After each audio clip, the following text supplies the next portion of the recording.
This is our vlog. We actually decided to do something now. Whoa, hold on.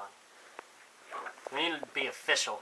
What's your channel name again? Soccer Girl 515. Welcome to the Soccer Girl 515 vlog. Today we're going to talk about motorcycle safety. One moment, please.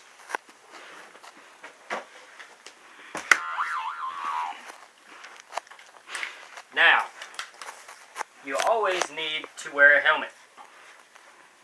Because if you get in a motorcycle wreck and you're driving and you're driving and you're driving. Let's say you're a guy.